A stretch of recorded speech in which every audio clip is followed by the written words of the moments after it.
Pernahkah kalian menyadari bahwa selama puluhan tahun ketika seseorang di Indonesia berkata, "Tolong beli aqua dong." Itu sering terjadi di warung saya ini. Belum tentu yang dimaksud adalah merek aqua. Yang dimaksud seringkali hanyalah air minum dalam kemasan. Sebuah merek telah berubah menjadi nama bagi seluruh kategori produk. Dalam dunia bisnis, pencapaian seperti ini sangatlah langka.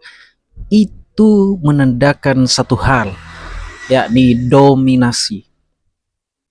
Selama bertahun-tahun, Aqua membangun posisi yang begitu kuat hingga hampir tidak tergoyahkan. Di warung kecil, di minimarket misalkan, restoran, bahkan hotel, hingga pelosok desa pun botol berlabel Aqua begitu mudah ditemukan. Jadi distribusinya begitu luas sehingga banyak pesaing memilih tidak mencoba menantangnya secara langsung. Menghadapi pemimpin pasar seperti itu terasa seperti mencoba menggulingkan gunung dengan tangan kosong. Begitu ibaratnya. Namun, sejarah bisnis mengajarkan satu pelajaran penting, tidak ada kerajaan yang benar-benar abadi. Itu selalu ada pendatang baru yang percaya bahwa bahkan raksasa pun memiliki titik lemah. Pendatang itu adalah Lemin atau yang kita kenal dengan Le Mineral. Ketika PT Mayora Indah Tbk itu memperkenalkan Lemin ini pada tahun 2015 lalu, banyak orang menganggapnya hanya sebagai pemain baru yang akan kesulitan menghadapi dominasi Aqua. Anggapan itu cukup masuk akal. Mayora memang telah sukses besar di berbagai kategori makanan dan minuman, tetapi pasar air minum dalam kemasan adalah arena yang berbeda. Ini bukan sekedar soal memproduksi air, ini adalah soal distribusi nasional, kepercayaan konsumen, loyalitas merek, dan kemampuan menguasai jutaan titik penjualan di seluruh negeri. Namun meskipun begitu, Mayora tampaknya memahami satu prinsip penting dalam strategi bisnis. Untuk mengalahkan pemimpin pasar, jangan bertarung di medan yang sama. Carilah celah yang belum dimanfaatkan. Ya tentu saja alih-alih hanya menawarkan air minum biasa, Lemin itu datang membawa identitas yang berbeda, identitas baru. Mereka menonjolkan kandungan mineral, memperkenalkan kemasan dengan tutup pelindung yang masih disegel, serta cincin pengaman yang dirancang untuk memberikan rasa aman kepada konsumen. Jadi dalam berbagai kampanye pemasarannya, Lemin itu berusaha membangun persepsi bahwa produknya menawarkan perlindungan tambahan terhadap kemungkinan botol telah dibuka sebelum dibeli. Bagi sebagian orang, perubahan itu tampak sangat sederhana, tetapi dalam dunia pemasaran, detail kecil dapat mengubah keputusan jutaan konsumen, jutaan orang yang mau minum. Inilah yang disebut diferensiasi.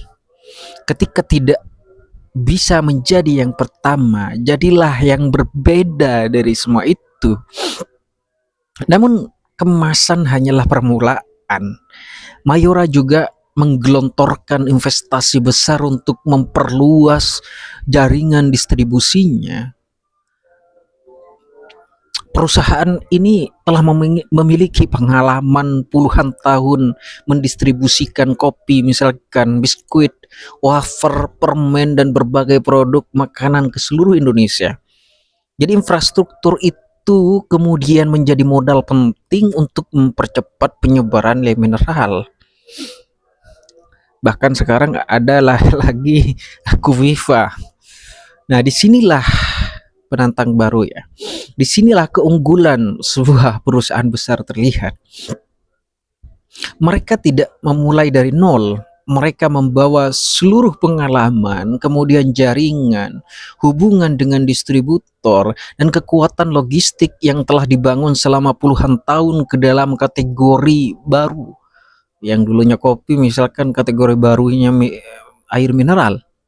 Dalam ekonomi, strategi seperti ini dikenal sebagai economies of scope. Jadi ketika satu perusahaan menggunakan aset, kemudian jaringan dan kemampuan yang sudah dimiliki untuk memasuki pasar baru dengan biaya yang lebih efisien dibandingkan pendatang yang benar-benar baru. Jadi Lemin itu bukan baru dalam artian ya, pemain lama sebenarnya. Ya, tetapi pertarungan sesungguhnya tidak terjadi di pabrik. Pertarungan terjadi di rak-rak toko.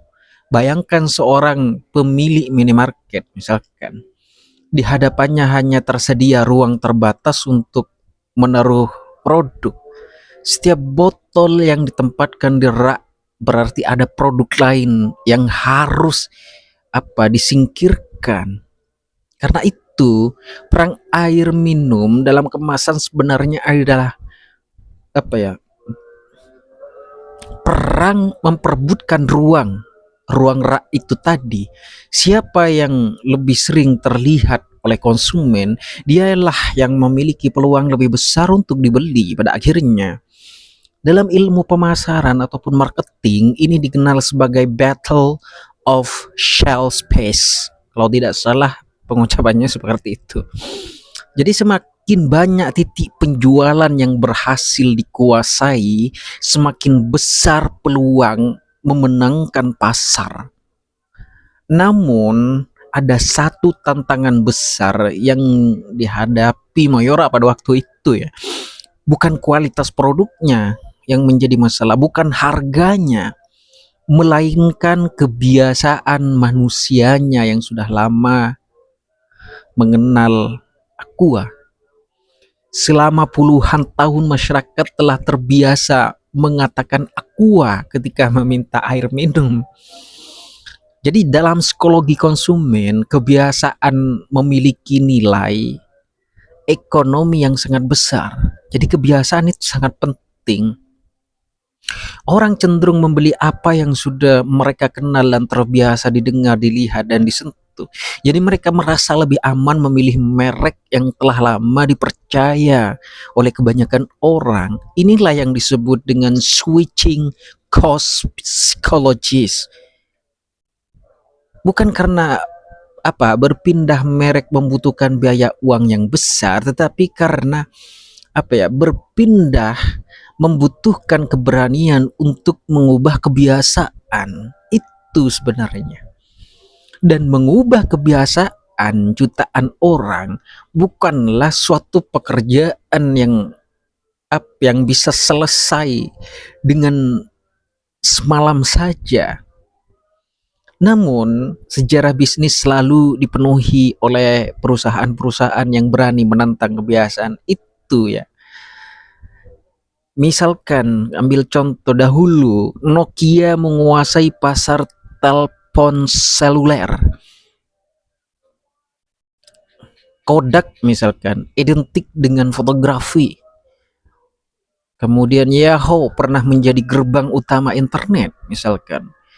Serta perusahaan seperti BlackBerry menguasai komunikasi profesional misalkan. Mereka semua pernah terlihat mustahil dikalahkan, tetapi pasar memiliki hukum yang unik sekali. Jadi dominasi bukanlah hak yang diberikan selamanya, bukan hak paten ya, bukan hak paten. Jadi dominasi harus dipertahankan setiap hari.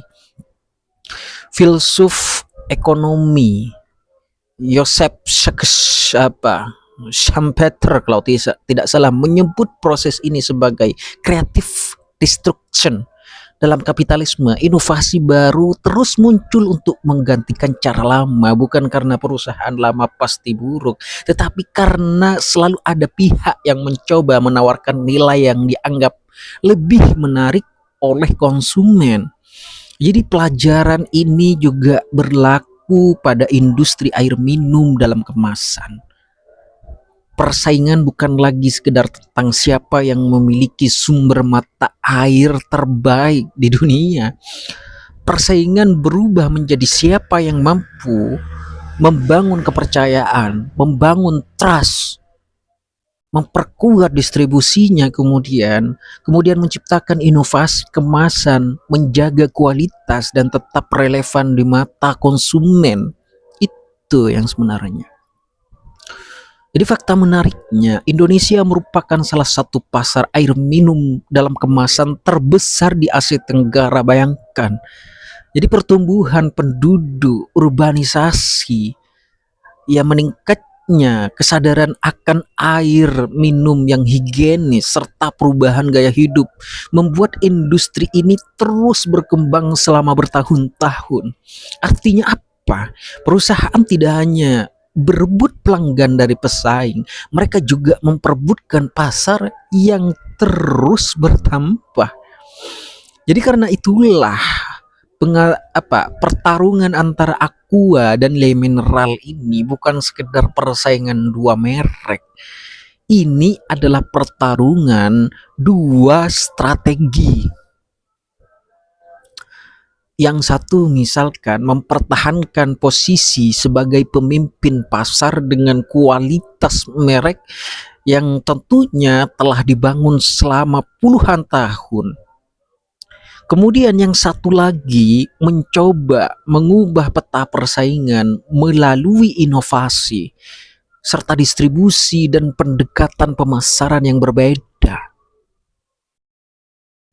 Hingga hari ini Aqua masih menjadi pemimpin pasar air minum dalam kemasan di Indonesia.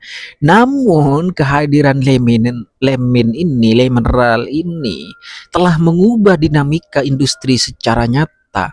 Persaingan menjadi lebih ketat, inovasi semakin cepat, dan konsumen memiliki lebih banyak pilihan pada akhirnya. Mungkin inilah pelajaran terbesar dari kisah ini. Jadi dalam bisnis, raksasa tidak selalu tumbang karena menjadi lemah, tetapi raksasa itu tumbang seringkali karena mereka dipaksa terus berinovasi. Karena apa ya? Karena ada penantang yang cukup berani untuk berkata pasar masih bisa dibuat lebih kompetitif, kan begitu. Dan pada akhirnya pemenang terbesar dari persaingan seperti ini bukan hanya perusahaan, melainkan jutaan konsumen yang memperoleh lebih banyak pilihan, kualitas yang harus ditingkatkan, dan inovasi yang lahir karena tidak ada satupun pemain yang bisa merasa aman selamanya. Itu yang sebenarnya terjadi. Hingga saat ini, Lemin itu tercatat sejauh ini tercatat sudah merebut pasar Aqua hingga 40%. Bayangkan. Demikian dulu. Barangkali ada sesuatu yang perlu didiskusikan. Silakan typing on commentary below.